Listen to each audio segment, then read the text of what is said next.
I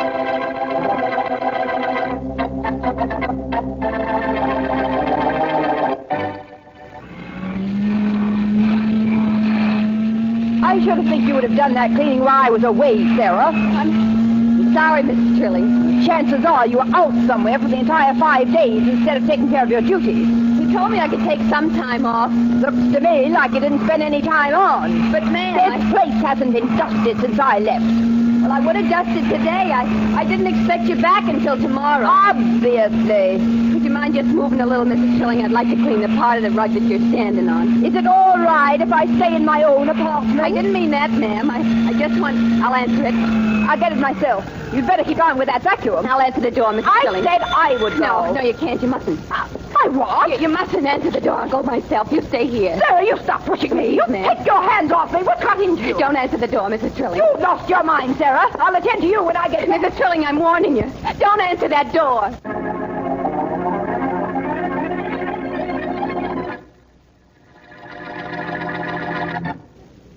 And now on to Dick Calmer as Boston Blackie. Enemy to those who make him an enemy. Friend to those who have no friend.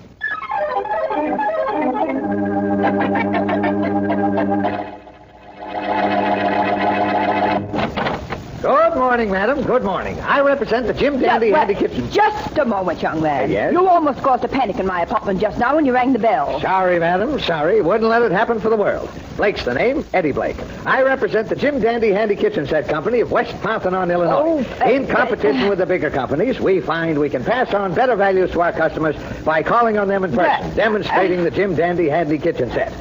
Can anybody hear me inside? Everybody can hear you every place. Now, just the a woman moment, in the next apartment has a door open, but she doesn't have to. In now, that what case, is all madam, this... you'll just have to let me demonstrate the Jim Dandy Handy Kitchen Set in the privacy of your own apartment.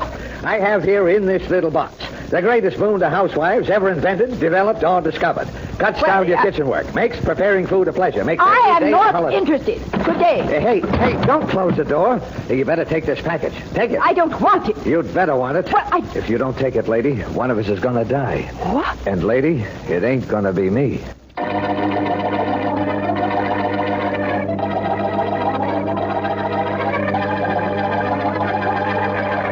Yeah, hold on, Williams, and find out. Right. Yeah, all the noise going on here. You'd think the cops and reporters never been on a murder case before. Yeah, just hold the phone. Right. Faraday. Inspector Faraday.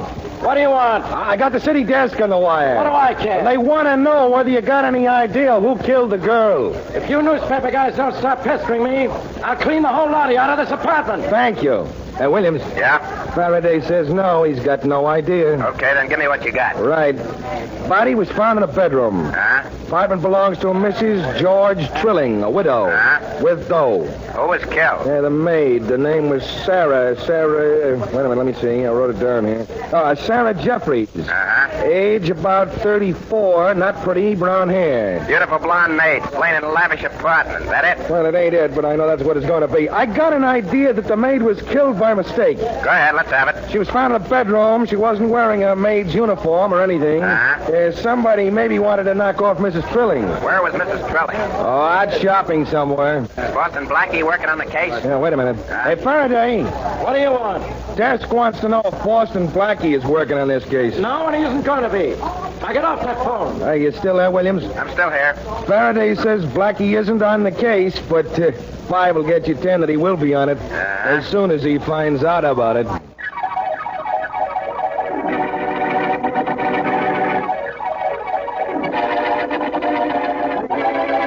You didn't know a thing about the case, Blackie? No, Mary, not until you brought me the newspaper. My radio's being fixed, and I've been reading a book. I have an idea I'm going to be sorry I brought you this paper. Oh, don't be silly. I'm on vacation for murder cases. Faraday is on this one. He'll find out who killed the maid. Do you think it was mistaken identity, that it was Mrs. Trilling the murderer wanted to kill? Mary, dear, I am not thinking about murder. I told you I was on vacation. I know. Well, what would you like to do this afternoon? Would it make any difference? Why, Mary, I'm surprised at you. Of course it would. I'm devoting the entire afternoon to you. Name it and you can have it. Oh, you forgive me if I don't understand why you aren't trying to find out who killed that maid. It's none of my business. No, it never is, but that hasn't prevented you from working on murders before. Well, this time it's different. I'm on vacation. Well, the paper says that the police are completely at a loss for either a motive or a clue. It does? Yes. Faraday gave out an interview saying there's absolutely nothing to indicate why the maid was killed. She had no enemies, there was nothing missing from the apartment, and Mrs. Trilling had no enemies. Tough one, huh? Very. Well, I see what you mean. You're going to see Faraday? right away. What about your vacation? What vacation? The one you were on. Oh, that. Yes, that. Well, it turned out that it had to be a small vacation with a killer at large.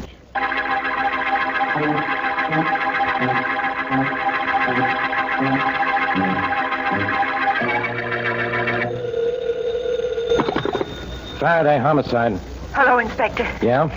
This is Mrs. Trilling. Oh, Mrs. Trilling. I've been phoning everywhere trying to get in touch with you. Where are you? Not where I said I'd be. Why not? You said you'd let me know where you were all the time. No, I can't. I don't dare. Hey, look, Mrs. Trilling. Someone killed your maid in an attempt to kill you. At least that's what it looks like. I know.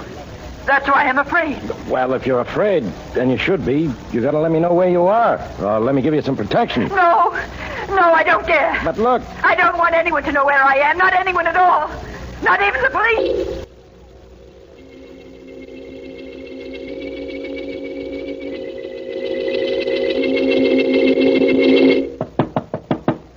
Yes, come in.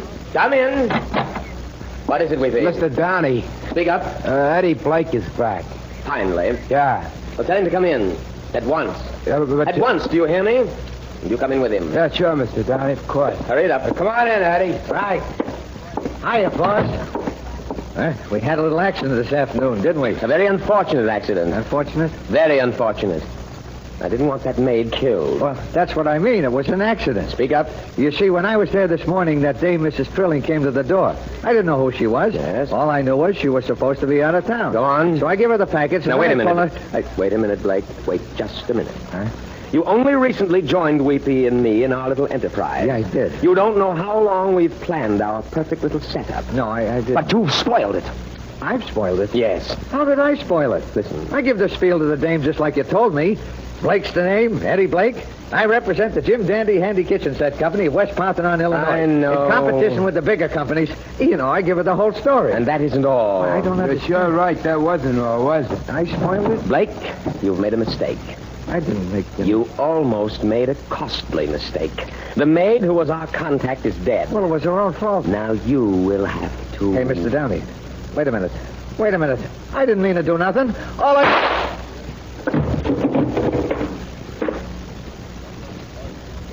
No, boss. Yes, Weepy? I think he's dead. I'm sure he is. Very sure. Oh, he was cute enough, boss. You know that? After he finds he makes a mistake giving the package to the woman instead of the maid, he goes back to the apartment, he brings back the stuff he made her take. Is that so? I got it inside. He shouldn't have killed the maid. Well, That's going to bring the police too close to us. how? They can't find her. Perhaps. Besides, we got 3-4 other maids working for us. That's the list right in your desk. I know. We'll do all right. Of course we will, of course. But I still wish he hadn't killed that maid. You know something, Mr. Downey? What's that? I'm pretty sure he wishes that himself right now.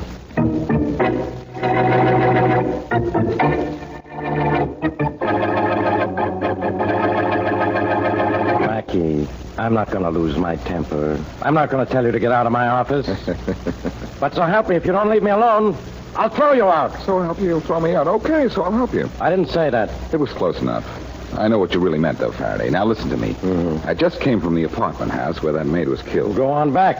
Maybe something will happen to you. You aren't that lucky. Are you going to listen to me? Yeah, go on, talk. I never heard a guy talk more in my life. It's a habit that I got into when I was young. Yeah. Faraday, I didn't try to get into the murder apartment just now. I spent my time calling on neighbors of Mrs. Trilling. So? So I found out something that makes me want to see her right away. Where's she hiding? You wanted to talk, so talk. I'm just listening. That's what I like. Cooperation. But it doesn't matter. I'll take it from here myself. And take it as far as you can. And be sure you go with it. Listen, Inspector, Mrs. Trilling had a caller this morning, several hours before her maid was killed. Isn't that unusual? Blackie, how do you do it? Okay, but this was a particular kind of caller. Particular. You see, the woman in the next apartment had her door open and could hear most of the conversation between Mrs. Trilling and this man. What big ears she had. The caller was a door-to-door salesman selling something called the Jim Dandy Handy Kitchen Set. Only I just checked, and there is no such thing. No kidding. Gosh, Blackie, the things you find out. What about it? Well, I was thinking... Strange work for you, Blackie. I was thinking that if that salesman wasn't selling any Jim Dandy Handy kitchen set, isn't it logical that he was selling death?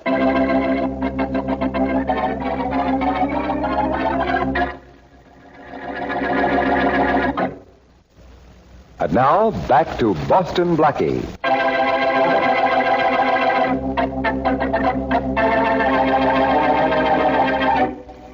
Though her maid, Sarah, warned her not to open her apartment door, Mrs. Trilling did so anyway and was confronted by Eddie Blake, a door-to-door salesman who told her to accept a package from him or die. Later, Sarah is found murdered in Mrs. Trilling's bed. To all appearances, Mrs. Trilling herself was the intended victim. As we return to our story, Boston Blackie and his friend, Mary Wesley, ring the doorbell at Mrs. Trilling's apartment. Blackie, how many times are you going to ring that bell before you're convinced Mrs. Trilling isn't at home? Once more. There, Mary, that convinced me. Oh? That convinces me the door is unlocked. No. And now for a look around. Well, I'll look for a story in one of Mrs. Trilling's magazines while you look for a clue in Sarah's murder. You'll find a good story before I find a good clue, I'll bet. Faraday's men have been all over this apartment, especially in the living room and bedroom.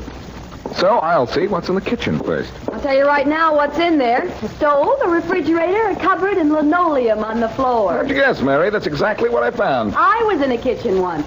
So was someone else, not so long ago. What do you think I just found under the sink? I can tell you that, too. The floor. No, something on the floor. You know what it looks like to me? An orange-colored piece of wrapping paper. Right. And I can tell by the creases in it, it was taken off a package, a small package, and recently. Oh, now. Very orange wrapping paper. Strange color for wrapping paper. What are you trying to do, see through it? Now read the watermark, if any. Watermark? Yeah, here it is. The Lawrence Paper Company.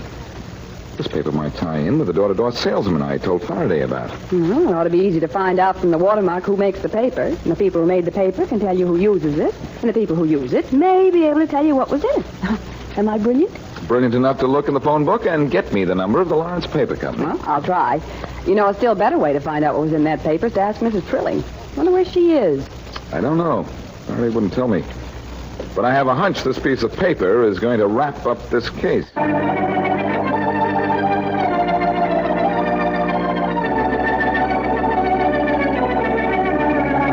Sit down. Sit down, Mrs. Trilling. Thank you.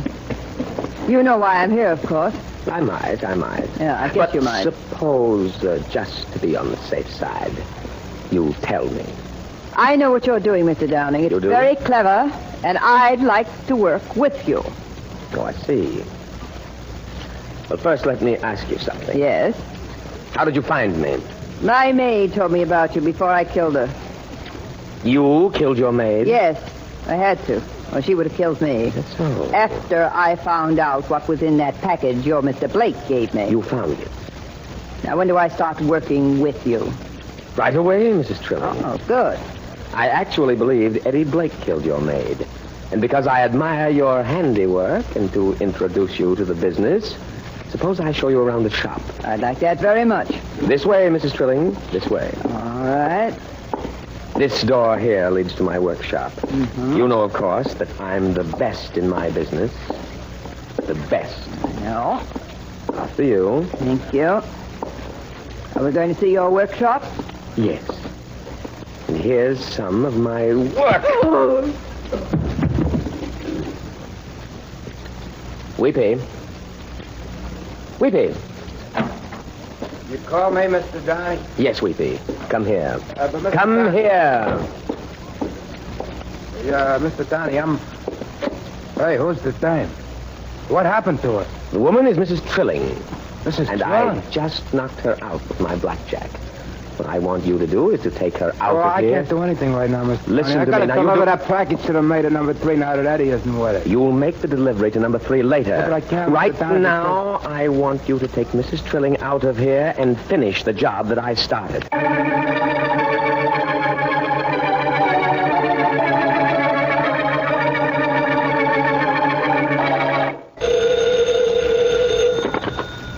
Advance Paper Company. Hello, this is Boston Blackie. I'd like to speak to the man in charge of sales, please. Well, you're speaking to him now. Yes. I'm in charge of everything around here. Yes. Well, I guess you can help me then. Maybe. You make an orange-colored wrapping paper, don't you? If it's got our watermark, I guess we do. Well, it does have your watermark on it. Well, who uses it? Could you tell me that without guessing? yes, guess could. Well, it'd take a while. Have to look at our order sheets. Well, do that, will you? And right away? Well, I can't do it right away, Blackie. And even if I started now, I might have to look back through a lot of old records. Well, look then. Yes, we haven't sold any of that orange wrapping paper for, I guess, maybe a year. Well, you can find out for me. I mean, well, who uses it? Can't you find that out? Oh, sure. Sure what? Sure, I can find out for you, I guess.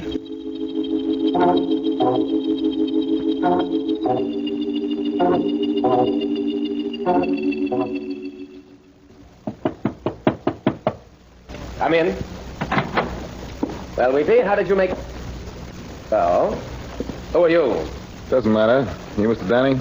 I am, sir. I am. I'd like to talk to you, Mr. Danny.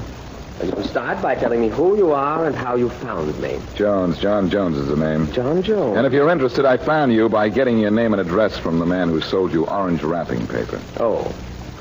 Well, what do you want, Mr. Jones? Just a second. You know the air in here is awfully stuffy. Mind if I open this window? Oh, yes, I certainly do. It's windy out and my desk is covered with papers. Oh, I'm sure it isn't windy enough to blow your papers around. Now, don't open that window. Now, look what you've done. Close that window, will you? Oh, it is windy, isn't it? Yes. Sorry, Mr. Danny. I'll help you pick your papers up fool. off the floor. Don't bother. No, I insist. Leave them alone. This is all my fault. I shouldn't have opened the window. No, you shouldn't have. But I'll have all your papers back on the desk in no time at all. Look, Blackie, just who do you think you're fooling? You call me Blackie? Yes. Boston Blackie. Well, you can tell your grandchildren the Boston Blackie picked up your papers for you. Never mind. There they are, back in your desk. Now, look. You came here for something. Now, what was it? You might say I blew in to shoot the breeze with you, Danny. Very funny. So now I'll also blow. I don't understand this. But all I know is that whatever you came in for, you didn't get. I wouldn't say that, Danny. I wouldn't say that at all.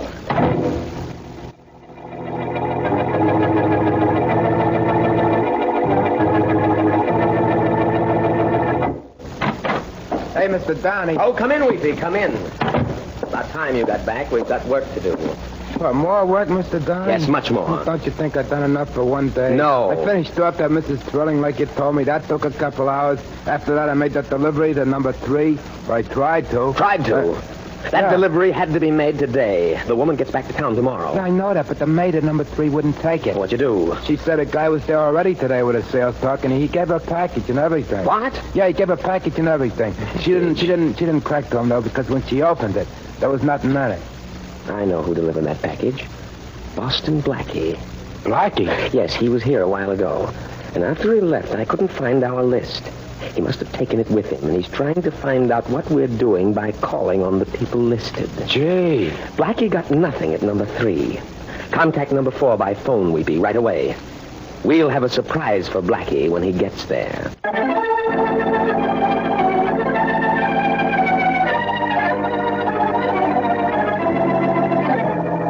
Sure, it's a nice day to sit in the park, Mr. Downey. We're not here because it's a nice day.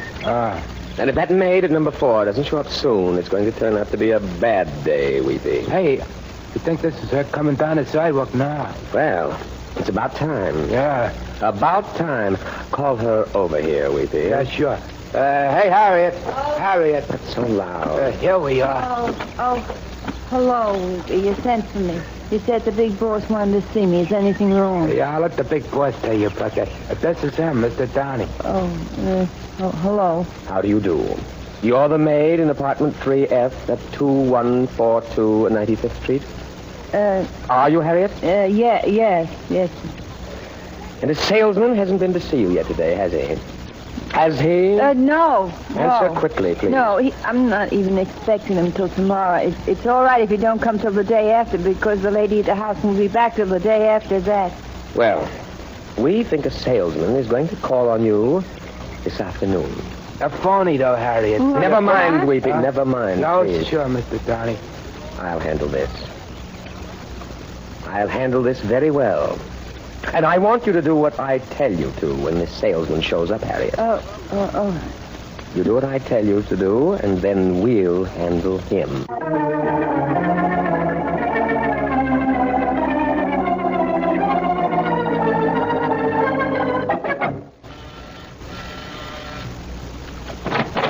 Yeah? Good afternoon, madam. Good afternoon. Jones is the name, Giant Jones. I represent the Jim Dandy Handy Kitchen Set Company, West Parthenon, Illinois. Now, just let me step inside for a moment or two, and I'll show you something that will cut hours from the time you spend in the kitchen, and make cooking a pleasure, too. Oh, very well. Thank you, and before I leave, you'll thank me.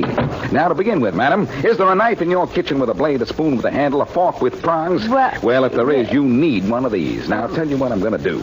You may not believe it, madam, but in this little package is the answer to your kitchen prayers. And in this little hand is the answer to the question, do you want to say your prayers? Oh, Danny, it's you. Surprised, aren't you? Not very. Weepy? Yeah, boss? Keep your gun on him and shoot in case he goes for me. Sure, Mr. Downey. Now, Blackie, raise your hands and turn around so that you face the wall. If I raise my hands, I'll have to drop the package under my arm. Well, drop it then. Drop it. All right, but don't forget, you told me to. Hey, Mr. Downey, the room's full of smoke. I know it. Blackie dropped a smoke bomb. Hurry, shoot him quickly. I can't see him. Well, shoot anyway. You might get him. Okay. No, Jones, I'll be him too. Get down on the floor, Harriet. You can't see anything. Start shooting with it. Start shooting. Even around in here, Mr. Downey. Oh, yes, I am, Weepy. Right here. Weepy, did you get Blackie? No, Danny. Blackie got Weepy. What? And, Danny, you go, too. No. All right, Faraday, come on in. All right, Blackie. Yes, Faraday. I close this case for you. Okay. But, Blackie, how about doing the same thing to your mouth?